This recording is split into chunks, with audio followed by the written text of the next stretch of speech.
one of the themes that comes out of the report and maybe some of the stuff that you're seeing is that like MTA isn't perfect because we don't have like a way to see the entire journey. It's always going to be invisible stuff, like the dark social stuff.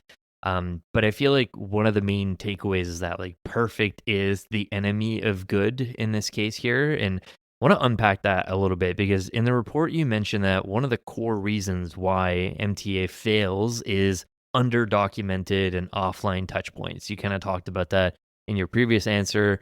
You're having a VIP exec dinner with 7 people. Why didn't you log that in Salesforce? Like, there's ways for us to capture that data.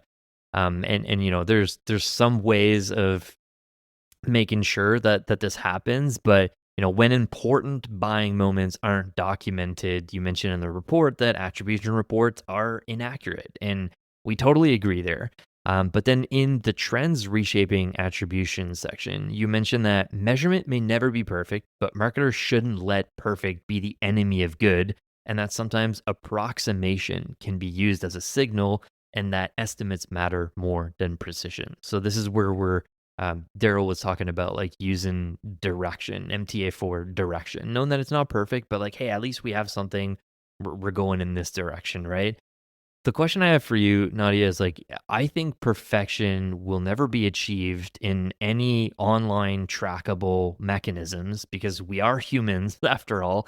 And if I ask you, Nadia or Daryl, like why you made your last 10 purchases, you probably couldn't even pinpoint the exact moment that triggered that purchase. Our memories are faulty. We have, tons of biases involved in it.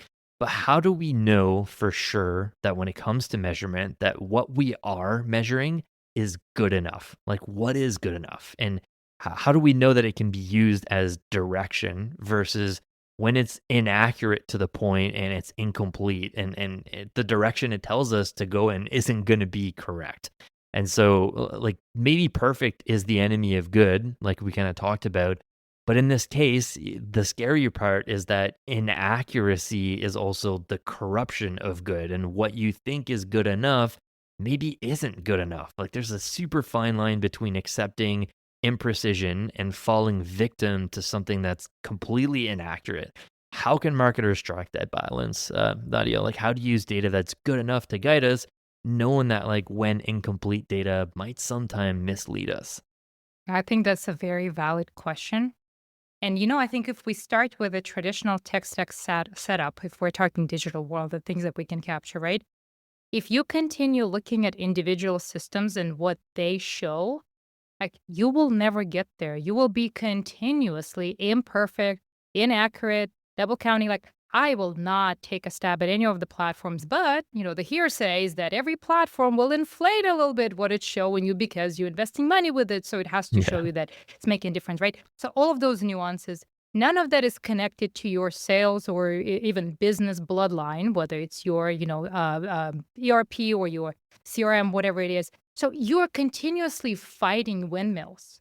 And like you either choose to go with that and create this tolerance of like, okay, I know this is like my daily existence and I have to do it and it's all in spreadsheets. So I have some kind of a, you know, attribution light setup that helps me with some, not all.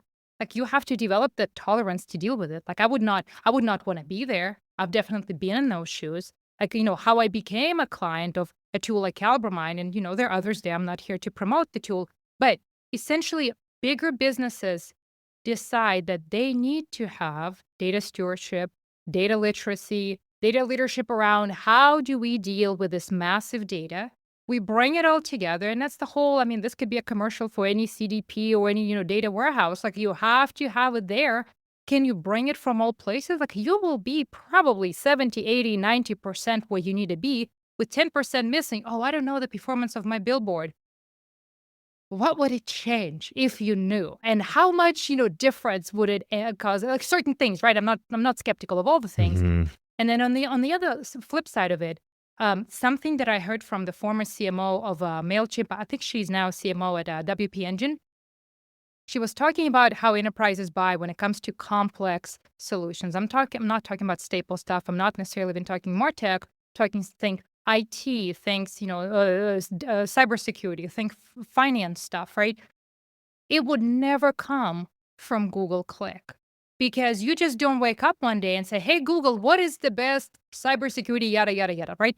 Chances are you would go and seek for that information through more predictable for the marketer of that enterprise and that product channels because they're out there. You would join communities, you would go to webinars, you would go to events. Like it's a more predictable path. Am I oversimplifying it, completely kind of negating the notion of ads? I mean, maybe a little bit, but you kind of get the idea. Where staple products, the decisions are made quickly and you go to Google or chat or whatever it is, right? Like, give me this. And that's the beginning and the end of your journey. In e-commerce, it flourishes. This notion of quick sale is there.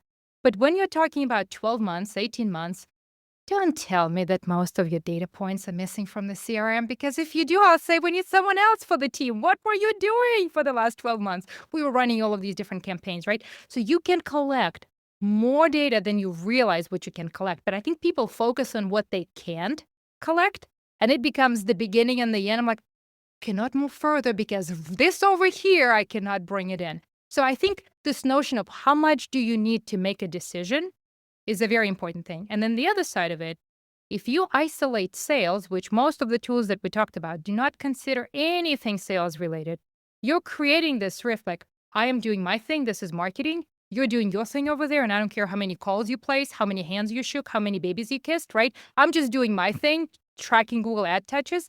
Like, people get offended. Yeah. People don't believe you. Like, talk about, ruining trust. That's the way Mhm. to do it.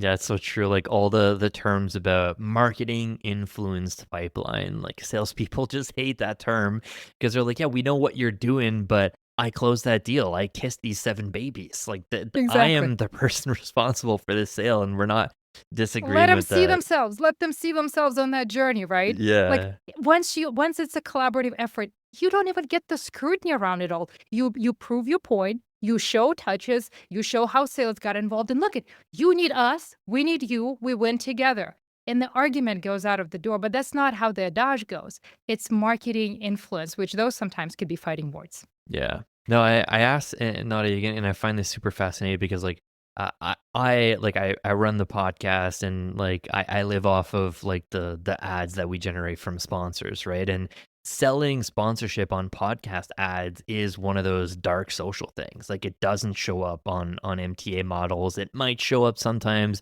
in like post sale conversations and surveys, but it's one of those things where like I've been in the shoes of someone trying to convince marketing leaders to invest in this and create brand affinity and like associate themselves with like, solo creators in the space. And they're just like, a lot of these teams see it as completely experimental budget. They can't track it in their MTA model. So like it's not even a conversation starter with them. And so like I've become obsessed with this notion of just like, if it doesn't show up in your MTA model, it might still be super important to the bottom line. Like and it's hard because like not everyone remembers they heard an ad on a podcast. But yeah, I appreciate your No, color I there. believe And that. I think you're absolutely right. And I think that's a great example of how every business goes to market differently.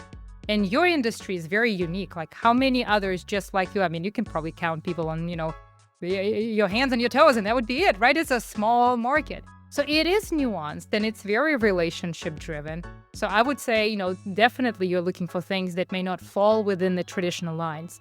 But for more predictable, large scale businesses, it's a lot of it is very measurable. A lot of it is very trackable because these businesses have learned to exist over decades, and it's the motion that continues going. So it's a little bit of a different go to market.